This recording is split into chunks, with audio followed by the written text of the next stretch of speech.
cold, but she stayed awake, her mind filled with thoughts of what tomorrow would bring.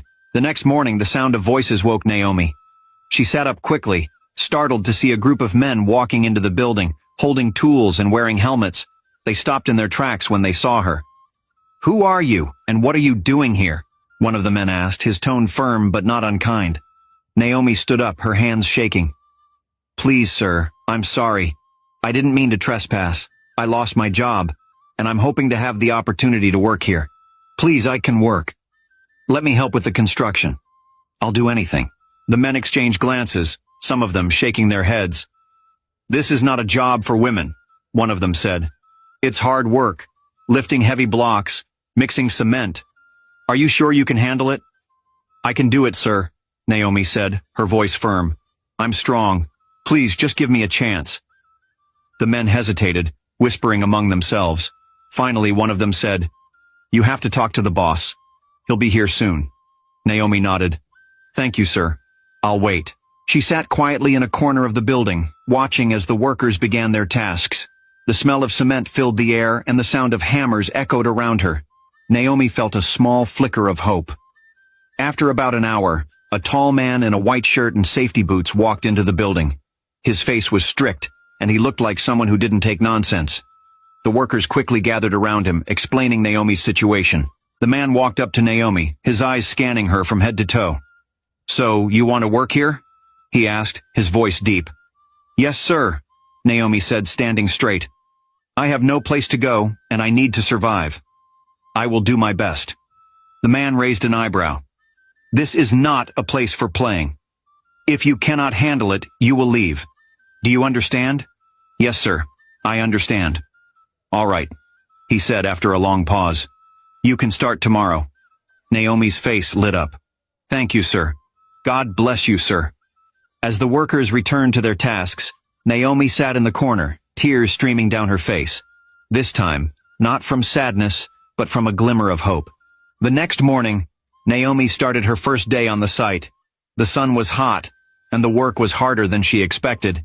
She carried heavy blocks on her head, mixed cement with sand, and fetched water from a nearby tap. Her arms ached, and her legs felt weak, but she didn't stop. The workers watched her with surprise. "Ah, this girl is really strong," one of them said. Another laughed. "Honestly, she's even working better than some of the boys here." Naomi ignored their comments and kept working. She knew she had no choice. This was her second chance, and she couldn't afford to mess it up. A week later, the owner of the building, Mr. Francis, arrived unexpectedly. He was a well-dressed man with a calm but commanding presence. As he walked around the site, inspecting the work, he noticed something unusual. In the corner of the site, a young girl was carrying heavy blocks on her head. Her clothes were stained with cement, and sweat dripped down her face, but she didn't stop. "Who is that girl?" Mr. Francis asked the engineer, pointing at Naomi. The engineer hesitated, then replied, "Ah, sir, her name is Naomi. She has been working with us for about a week now." "Why is she doing this kind of work? This is not work for a young girl," Mr. Francis said, frowning. The engineer explained how Naomi had nowhere to go and had begged to be allowed to work. "She's very hard-working, sir. She doesn't complain, and she gets the job done." Mr. Francis shook his head. "This is not right. Call her here." The engineer nodded and waved Naomi over. She quickly wiped her face with the edge of her dress and walked to where they were standing. "Good morning, sir," Naomi said, bowing slightly. "Morning," Mr. Francis said, his voice kind but firm. "What's your name?" "Naomi, sir." "Naomi, why are you doing this kind of work? Don't you know it's dangerous and too hard for someone like you?" Naomi lowered her head. "Sir, I have no other choice. I need to survive. Please, sir, don't send me away. I'll do anything to keep this job." Mr. Francis sighed deeply. "This is not the kind of life a young girl like you should live. You can't continue here. I'll speak to the engineer. You have to stop this work." Naomi's heart sank. She opened her mouth to speak, but no words came out. Tears filled her eyes as she looked at Mr. Francis, hoping he would change his mind. The sun was setting when the engineer called Naomi aside.